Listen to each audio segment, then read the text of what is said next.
손흥민 뜁니다. 좋아요. 손흥민 들어갔어. 1대1. 자, 들어갔어요. 손흥민 골. 야, 원샷 원킬. 이러니까 손흥민을 넣는 거지. 오늘 손흥민 몸 무겁다고 누가 그랬습니까? 역전골을 성공시키는 손흥민. 한국 축구 역사상 1대1 상황에서 이렇게 골 결정력이 좋은 선수 저는 본 적이 없습니다.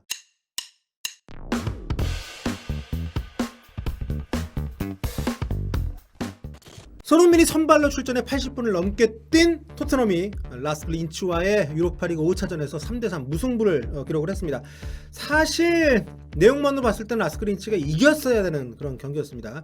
손흥민 선수는 이날 해리 케인과 비니시우스 이 두 공격수가 모두 부상으로 이탈하는 바람에 이렇게 벤치 명단에도 이름이 없었습니다. 네. 그렇기 때문에 선발로 출전을 했는데요.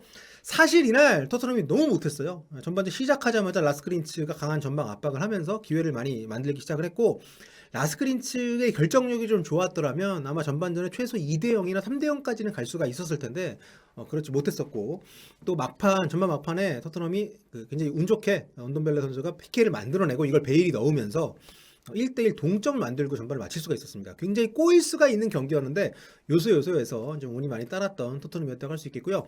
손흥민 선수는 후반 11분에 은돈벨레의 도움을 받아서 골을 터뜨렸습니다. 1대1 상황에서 2대1로 앞서가는 그런 골이었어요. 사실 토트넘은 비기기만 해도 이제 다음 라운드 32강 진출이 확정이었고, 만약에 진다 하더라도 3골 차 이상으로만 지지 않으면 사실상 다음 라운드 진출이 유력한 상황이긴 했습니다. 왜냐하면 다른 경기장에서 1위 안토프가 꼴찌 루도 오레치를 잡았기 때문에. 자, 손흥민 선수 원톱으로 출전을 했습니다. 양쪽에 베일하고 루카스 모우라가 지원을 해주고 있는 그런 양상이었고, 하지만 그 뒷선에 있는 은돈벨레, 로셀소, 호이비에르 이 선수들로부터 볼 연결이 잘 올라오질 못했고요. 또 양쪽 측면에서 도어티하고 데이비스 역시도 공격 가담이 거의 의미가 없었기 때문에 손흥민 선수를 비롯한 공격진들이 많이 고립이 돼 있었습니다. 그리고 베일하고 모우라 같은 경우에는 이제 수비 가담을 어느 정도 좀 분담을 했었고, 손흥민 선수는 물론 중간중간 본인이 내려오긴 했습니다만 주로 전반 기다리면서 공격적인 역할을 계속 좀 맡았어요. 하지만 워낙 볼 투입이 안 되다 보니까 해리 케인이 그랬듯 손흥민 선수도 많이 내려와서 빌드업에 좀 가담을 하는 그런 모습 보여줬습니다. 이제 걱정이 되는 게 주말 리그 경기 때도 이제 90분 뛰었잖아요. 막판에 교체가 되긴 했습니다만 사실상 거의 풀타임을 뛰었고, 이번 경기도 전반전에 2골 차 정도 났으면 제 생각에는 교체를 시켰을 것 같아요. 근데 무려 80분을 넘게 뛰었기 때문에 이거 모르겠습니다. 주말에 아스날전 북런던 더비 굉장히 좀 중요한 경기인데 아주 걱정이 돼요. 이게 선발로 낼 가능성이 높지만 손 케인을 안 쓸 수가 없기 때문에 케인이 지금 부상으로 빠져 있는 상황인데 케인의 회복이 어떻게 될지 모르겠어요. 지금 정확히 어디가 어떻게 부상인지 얼마나 심한지 알려지지 않은 상황에서 무리뉴 감독이 북런던 더비는 나올 거라고 얘기는 한 상태이기 때문에 이게 어디서 어디까지가 진짜인지 모르잖아요. 정말 휴식을 위해 뺀 건지 아니면 정말 뭔가 문제가 있는 건지. 이런 상황에서 손흥민 선수를 빼기가 쉽지 않을 거라 출전을 한다고 보면 그건 또 그것대로 걱정입니다. 왜냐하면 부상 위험이 높아지는 거니까. 지금 안 그래도 전체적으로 많은 팀들에서 부상자가 속출을 하고 있고, 토트넘도 어쨌든 이번에 해리 케인, 비니시우스는 왜 다쳤는지 모르겠습니다만 알더베이레트도 부상으로 지난 리그 경기 빠졌었고, 그래서 걱정이 많이 돼요. 그러니까 두 경기에서 지금 170분을 넘게 거의 두 경기를 다 뛴 셈이어서 아스날 북런던 더비, 이거 지난번 또 북런던 더비 때 지난 시즌 마지막 북런던 더비 때 손흥민 선수 골을 넣지 않았습니까? 좀 필요는 한데 좀 걱정이 됩니다. 이날도 막판에 좀 많이 힘들어하는 모습이 좀 보였었기 때문에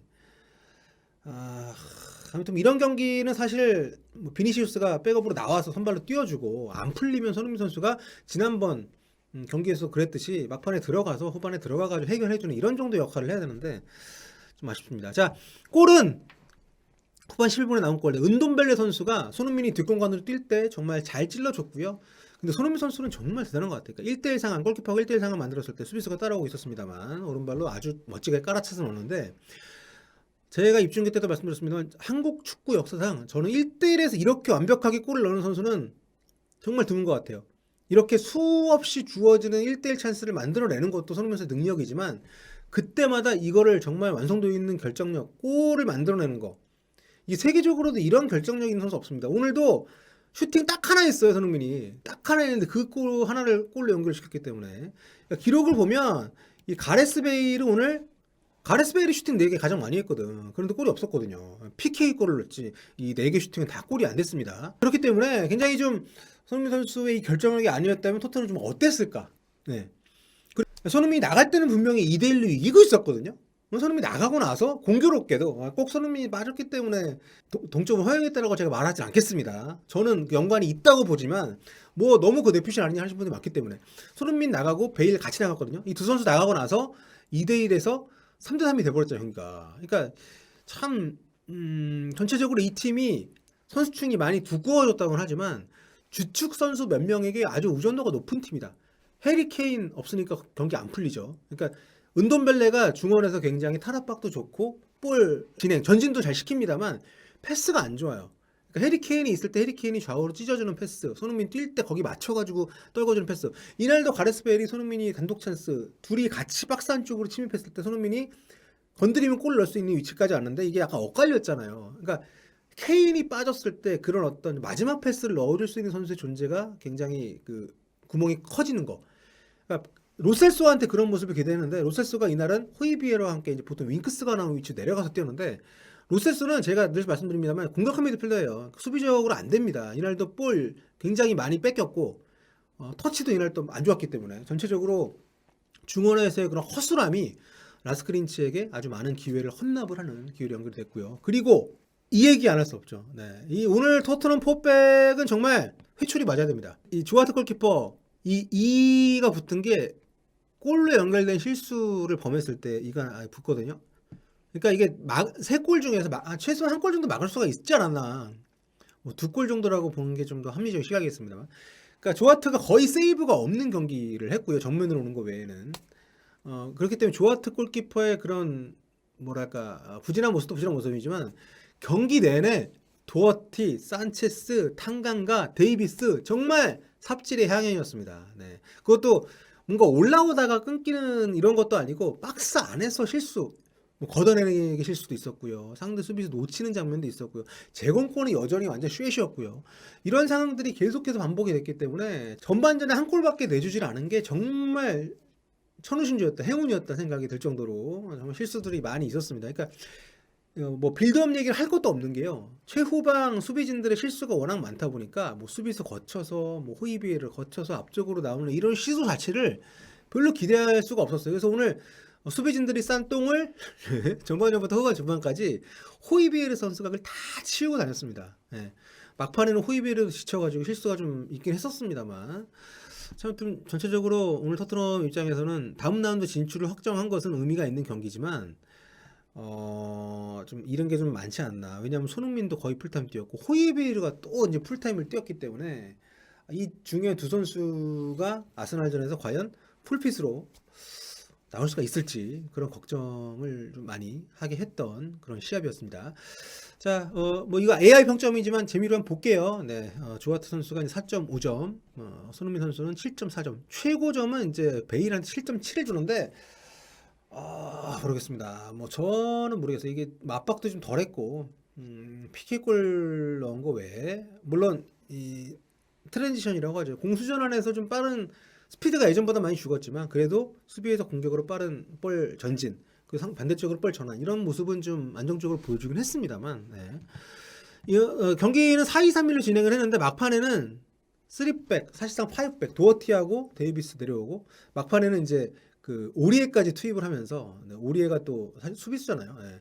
완전 잠궜는데 이렇게 하고 나서 2골을 내줬어요. 그러니까 참 무리뉴 감독도 걱정이 많이 될 것 같아요. 네. 알더베일트, 뭐 다이어가 막판에 들어오겠지만 뭐 다이어, 또 뭐 해리 케인, 뭐 손흥민, 호이비에르 이런 요소요소에 있는 핵심 선수들이 빠졌을 때의 경기력 격차가 너무 크기 때문에 자, 이 문제는 이런 경기력으로는 유로파리그를 우승을 꿈꾸기는 좀 무리일 것 같고요. 뭐 이제 걱정이 많아지는 상처투성이의 어떤 이번 라운드가 아니었나 이런 생각이 좀 듭니다. 자, 제2조 최종 순위표 보겠습니다. 로얄 안토프가 루드고레츠를 잡으면서 승점 12점으로 선두에 올라가 있고요. 2위는 토트넘입니다. 승점 10점. 라스크린치가 승점 7점이기 때문에 한 경기 남았잖아요. 만약에 마지막 경기에서 토트넘이 안토프한테 지면 안토프가 15점, 토트넘이 10점, 그리고 라스크린치가 마지막 경기 루드고레츠 잡으면 10점이 되기 때문에 2, 3위가 승점이 같은데 승자승이라고 말씀드렸죠. 그러니까 토트넘이 라스크 린치 상대로 이미 1승 1무의 성적을 기록을 했기 때문에 이 두 팀이 이제 승점이 같아진다 하더라도 무조건 토트넘이 순위가 높습니다. 그래서 토트넘은 2위, 최소한 2위 무조건 확보고요. 라스크 린츠는 탈락이 확정이 된 유로파리그 제2조의 상황이 되겠습니다. 자, 이제 이 아스날전 남아 있는데 어떻게 될까요? 손흥민 선수가 선발로 나올 가능성이 높긴 한데 체력적 부담이 좀 크기 때문에 문영도 좀 걱정이 될 것 같고, 아무튼 전체적으로 모든 선수들의 폼이 좀 떨어져 있는 상황이고 부상 위험이 높아진 상황에서 우리 감독의 머릿속은 굉장히 복잡해질 것 같고, 이제 이탈에 있는 케인 그리고 토비 알더베르 이 선수들이 얼마나 완벽한 상태로 돌아오느냐에 따라서 아스날전 운명이 갈리지 않을까 생각이 듭니다. 자, 지금까지 볼리TV 시작해볼게요. 여러분 주말 입중계 때 뵙도록 하겠습니다. 여러분 꿀빠.